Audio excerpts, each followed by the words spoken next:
Well, hello everybody, and welcome to this episode of Jeep Airs Off-Grid Ways, a homestead in the desert.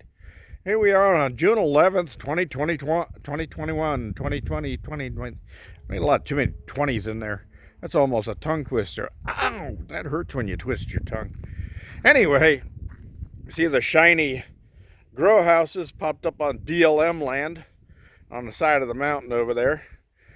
It's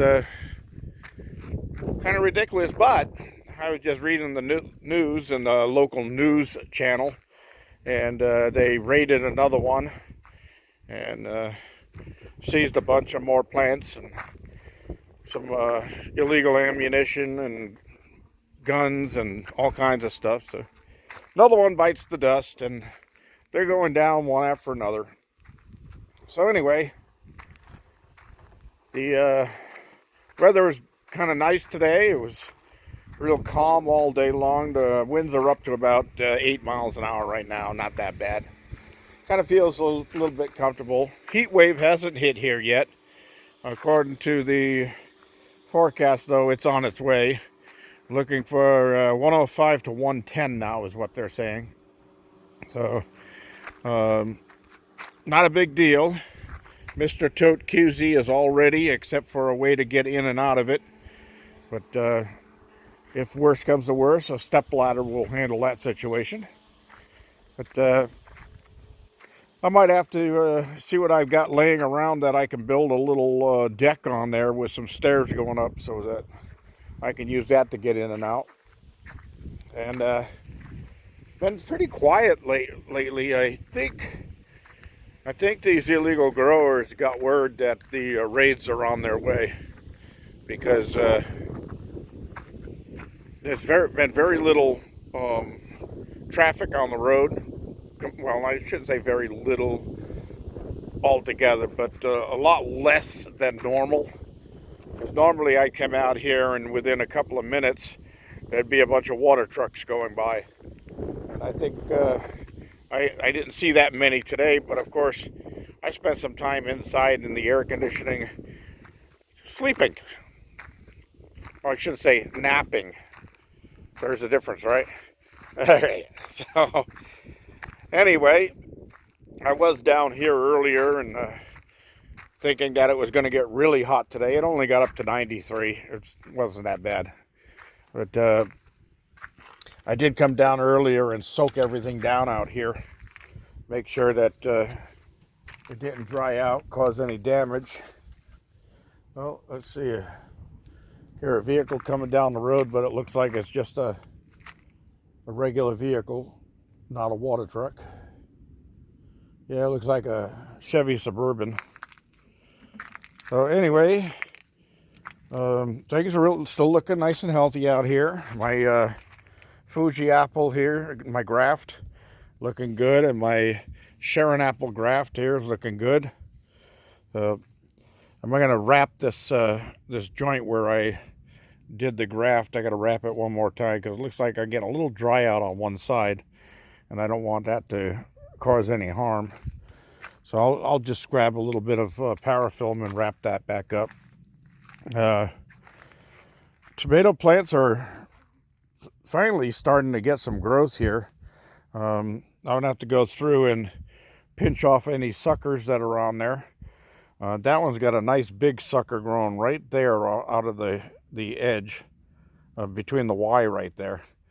I'll pinch that off and stick that into a small pot and root it, and then I'll have another tomato plant. That's one of the nice things about buying indeterminates is you can pinch off suckers and plant them and get another plant out of it. This one right here, see, that's a little sucker right there. It comes in the Y between the leaves and the main stem. So those will actually pull energy away from what's growing up higher. So you want to pluck those out. Like this one here, this is a sucker too. And you can just pinch them off like that. But you can also stick those into some soil, bury them deep, and as long as you keep them nice and damp, keep the soil damp, the little hairs that are on the branches and stuff, that will turn into roots underground. Grapes. Yep, grapes are looking good. Boy, my mouth waters every time I get near this plant. Oh my gosh. Not going to be enough to make wine, but there will be some pretty sweet little tasting table grapes coming out of there. And that one over there is slowing down its growth, but it is wrapping around the wire I put to lead it up to the trellis. We'll see how that gets going from there. The winds and heat have been bothering. Here's my corn. I started these my fast seed starting method, and I had 3 rows of 4. Well, the one that's underneath the cabbage there got knocked over, and 2 of them here got knocked over, and they broke off right at the ground level from the winds that were blowing.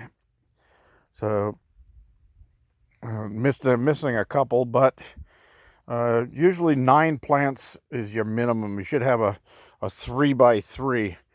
So what I'm looking at here is a possibility that I'm probably going to end up having to take some of the germinators off the tassels on the tops of the corn and put them in paper bags and wrap them around the ears of corn that I do get, in order to germinate them and get some kernels growing inside there. Because as you know, I think I've told you this before, each strand of silk that sticks out the end of an ear of corn goes to a different kernel inside of the corn.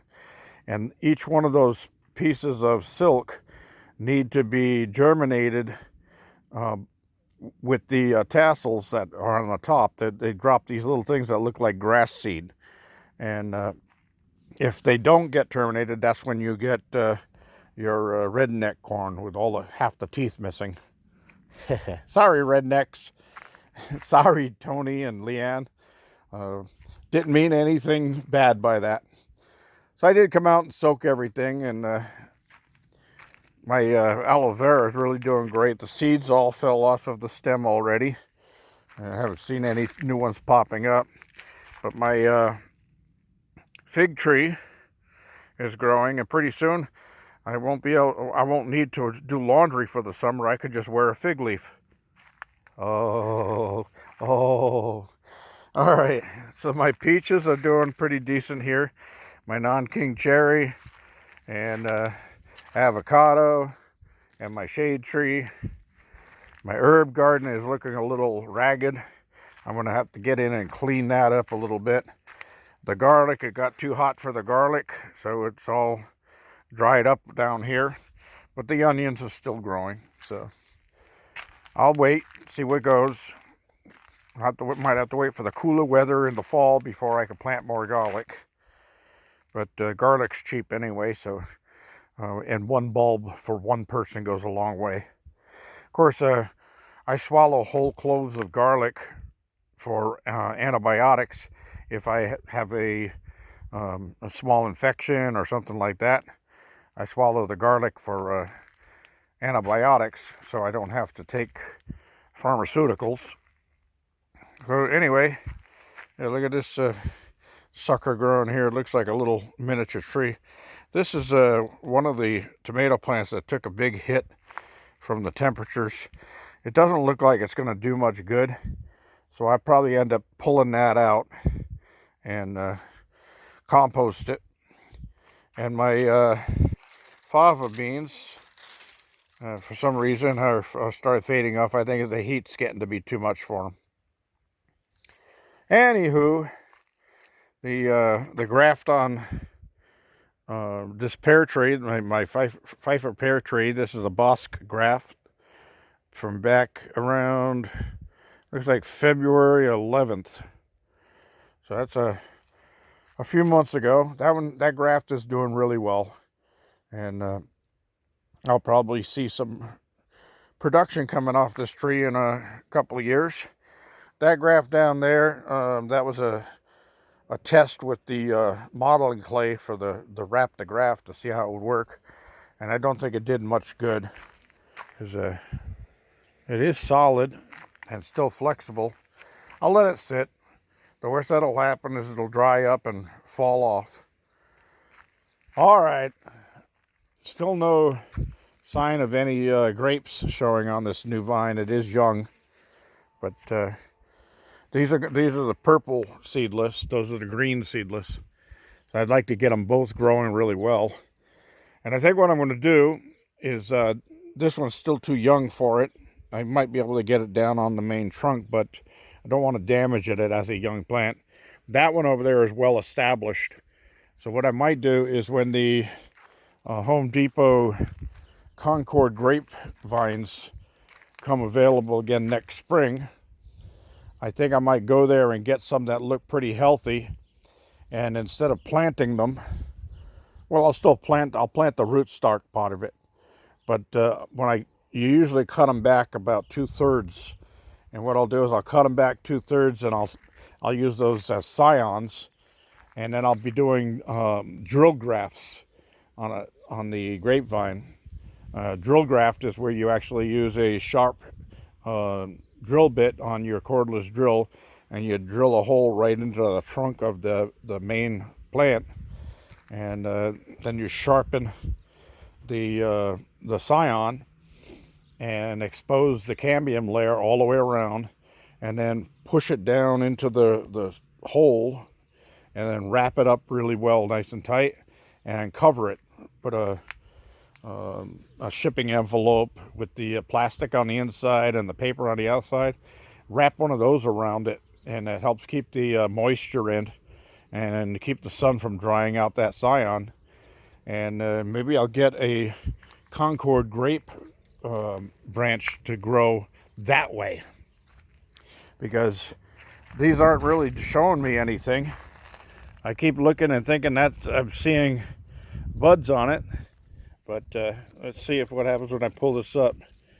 Yeah, see, it looks like the roots have got some little white roots growing off of it.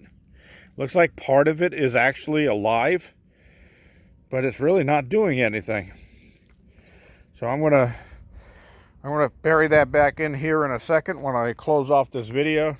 Everything in there has been watered and doing okay. The apple trees are doing well. Well, one of them's doing well. The other one really took a bad hit from the heat.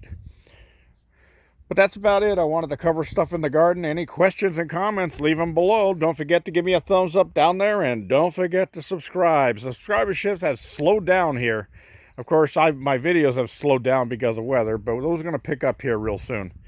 One of my followers, I'm not going to tell you who, has sent me some gifts in the mail, and I'm going to thank him for that. I don't know if he wants to be recognized for it, but if he does, I will let you know down the line.